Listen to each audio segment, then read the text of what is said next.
What's up, guys? How's it going? It is Matt here. So we're going to talk some fishing. That's right. We're going to talk about some fishing.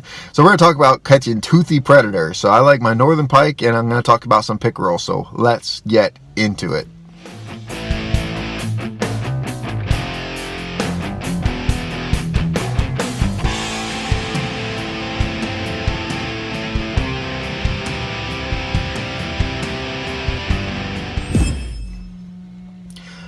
Now, I've been fishing for a long time, a long time. So since I was about 4 years old, I'm 35 now. I've been fishing for pretty much my entire life. Um, I've fished for just about everything. I fish for bass. I fish for trout. I've gone for salmon fishing. I was young. I wasn't very good at it. I pretty much fish for everything. All right, I fought fish for everything, but until 2013. I was kind of iffy about what I wanted to catch, but when 2013 came, I had my first actual northern pike catch. First time I actually tried to catch something. I caught a northern pike, which is the picture that's right here. So let's take a look at it. So this is a northern pike that I caught back in 2013. It was a little bit over 30 inches. I'm going to say between 32, 34 inches. I didn't actually have a tape measure out there. About 32 to 34 inches. So here's that picture right here.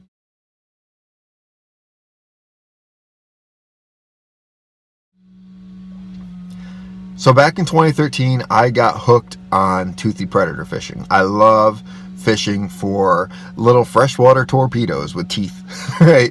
I like northern pike, and I like the pickerel. So usually what I have out here is chain pickerel. So I love catching those two fish. They're very similar in how to catch them, and they're actually really easy to catch. So I'm going to talk about a few tips that you can do to actually catch them. Now, the tip number one. There have to be in the area. Okay, there has to be the fish in here in the first place. In my experience, pickerel and pike kind of travel by themselves. They're kind of lonesome. They travel by themselves, kind of rogue, and they like to hide out in little weed banks that are attached to the deep. So they have to be in the water in the first place, right? So you got to be able to know, you got to know if there's water. You could fish all day long, and there's not going to catch a damn thing if there's no fish over there, right? So, but anyway, speaking of which, a couple nights ago, I took my GoPro out, and I was going to do an actual video, and I spent the entire night casting. So, yeah, there's no fish in the area, but I was fishing all day, so there's a little footage for it. What's up, guys? How's it going? It is Matt here. So I'm out fishing at my favorite little spot. I got two poles set up. It's a little evening fishing, so it's right around 7 o'clock right now. I'll probably be out. It's about 7:15 here. I'm thinking I'm going to stay out here till like 9. I just want to see what I can do. This is where I caught a good pickerel and all the other good stuff, so I'll show you. This is a little section I like over here. I got a couple weed beds over here and a deep spot in between, so we're going to see how it works. This section right out here.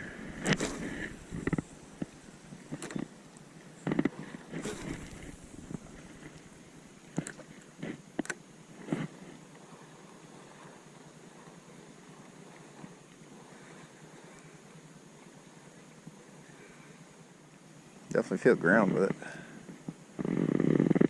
That's what I want.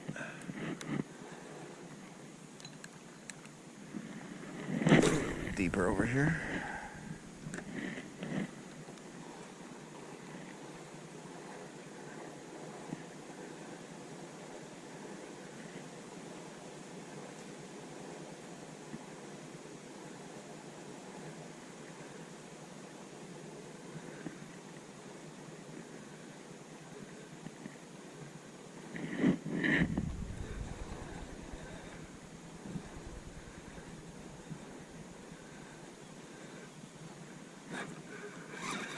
Look at that.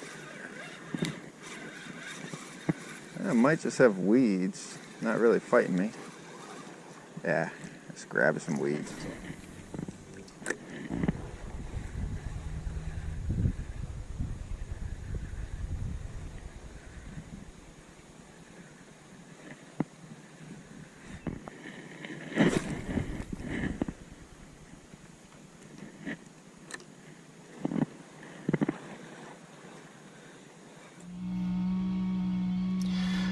Now, my favorite spots to catch pike, all right, to catch pike and catch pickerel, are this is just what I've learned of since 2013. I've been fishing these guys nonstop. I like to find spots where there's a weed bank, whether it's grass or weeds. There's a weed bank that is directly connected to a deep level or deep area. So what I look for, like say if I'm on a river, like when I'm at Connecticut River when I go fishing for it, there's a weed bank that goes in the shallows. The place where I go fish, there's a weed bank that kind of goes in the shallows. This side would be the shallow side, and it immediately drops deep. it immediately drops. It's like shallow, shallow, shallow, weeds, deep. All right. Now, in my experience, what pike and pickerel like to do is they like to kind of hide out in these grassy areas, and they're lone predators. For most part, I don't know much about them except that every time I catch them, they're lone predators. There's no other fish out there except them. They hang out in those little weed banks waiting for something to come by, and they hit fast. I mean, they are literally freshwater torpedoes. They come out and they hit it and they go, and that's what it is. They just come out, they hit it, a really aggressive attack, and then they go. In Alaska, they've actually been reported eating geese and goslings and stuff like that too. I wouldn't be surprised if they're doing it out here too. I mean, these predators, they will eat pretty much anything that comes their way. But there's a couple tips. This is a couple tips for anglers on how to actually catch these. So you could bass fish all day long and maybe catch something, or you could actually go for the actual toothy predators, which is my personal favorite to do. Now, the very first thing that you want to do is, when you look for it, is like, so you look for those grass beds that are attached to the deep, that are close to the shallow, so they're hiding in there. The second thing that you're going to need is something shiny. All right, pike and pickerel to me are like kids, like little kids. I got 3 little kids. They're like 3 little kids. They love shiny shit. All right, they love shiny stuff. Shiny stuff that moves and does kind of, they like shiny stuff. If you actually take a close look at their actual faces, their eyes are kind of set a little bit deep, and they have very good vision. They're very much a vision hunter.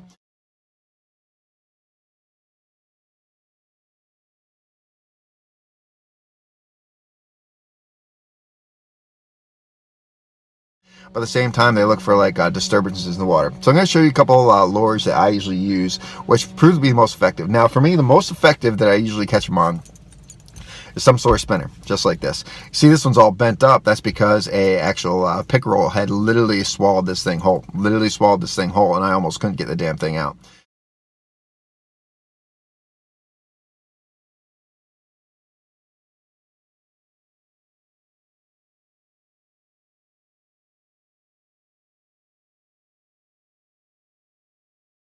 So you're going to want something like this, okay? These spin, it looks like a fish is traveling a little school. And especially on a bright day, man, these are glowing like crazy. They're blinking like crazy, and a sight predator just hones in and grabs it really quick.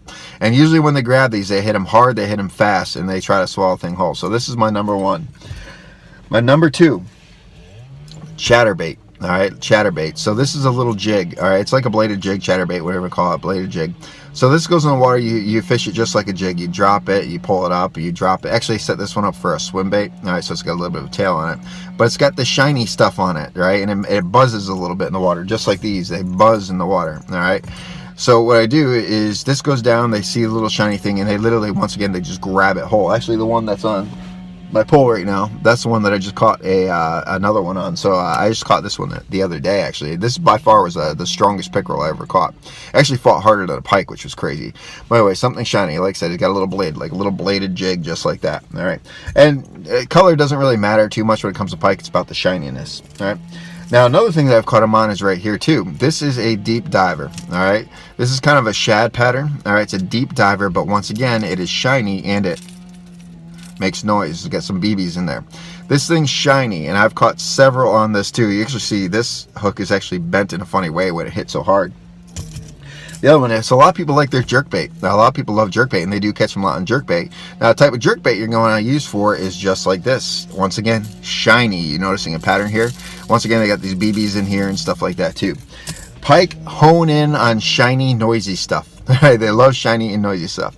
So if you use those, and there's a pike or a pickerel in the area on that little weed bank between the deep and the shallows, that again, you're pretty much going to hit it. Now, keep in mind, when you do hit them, all right, when they do hit them, if they don't like it, they'll immediately go deep. All right, or if you don't, you have to set the hook quick. If you don't set the hook quick, they go deep, but poof, they're gone. All right, and they're gone. I don't know, maybe they'll come back, but for the most part, they're gone. That's why they stay in the little groups of the gap, like little deep areas. If they hit it and they miss it, they go away. They disappear for a little bit. And my experience is when they hit you, they hit hard and they hit fast, and you got to be ready to set that hook in a heartbeat. Now, something like a jerkbait, they pretty much hook themselves on it, but you still got to try to set it. Same thing like this little deep diver here, and a little connect to my chatterbait. They pretty much will hook themselves on it. You'll hook anywhere on it. But for most part, is when they hit it, you gotta crank that. You gotta freaking be ready to prepare it. So don't miss it. Don't miss it. If you're not paying attention, you're gonna miss the fish and it'll be gone because it hits and goes away really quickly. And they are fun to catch, man. They are fun to catch. All right, pike and pickerel are so fun to catch. Now, the other important thing that you're gonna need for it is part of my EDC. I guess you could say that. Pliers, all right, some sort of fishing pliers. I like this hook pliers because these fish have a mouthful of tiny sharp teeth, and they will bite anything. They've been known to bite people reaching into the water. So you're gonna need something like this to be able to pull that out of their mouth, because I mean, when they swallowed this one, this thing was so deep, literally the fish's mouth was up to here. This is pretty much getting down into its stomach. I had to fight that damn thing to get it out, and I was thankful I had this. Otherwise, I'd have scars all over my hand for the way how they bite. Now, it's funny when people first catch pike or pickerel for the first time, they freak out because they don't know what to do. I was like, it's so awesome. Ah, I caught a pike, caught a pickerel. Then they're like, wait a minute.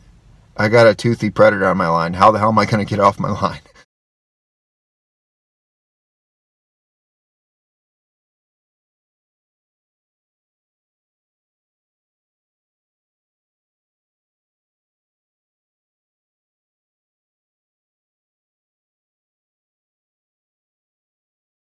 So now the other thing I want to talk about too, a lot of people like metal leaders on it. I'm not a big fan of metal leaders. I just use braided line. I use anything between 15 to 40 pound tests when it comes to braided line. I like braided line because it just prevents it's more durable. It doesn't break easily. Now, one thing you need to keep in mind too is when people get really excited when they catch pike. So one of the things I've noticed people do, especially if like monofilament line or fluorocarbon line or something like that, is they pick it straight up. All right, they pick it straight up out of the water, try to bring it to them like they do with a bass. You do that with a pike, it'll grab it and it'll start shaking it like crazy, and it'll break that line. Its teeth will catch it and it'll actually break the line.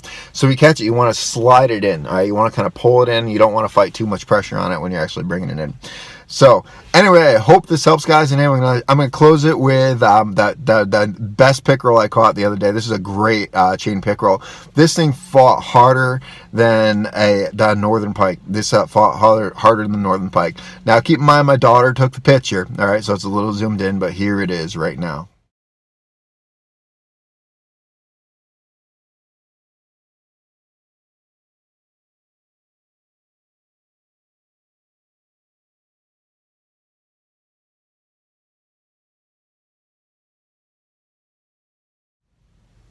Anyway, guys, if you like the video, like, share, subscribe. I hope this helps you out when it comes to actually fishing. If you're in the mood for some TT predator fishing, this might give you a few tips.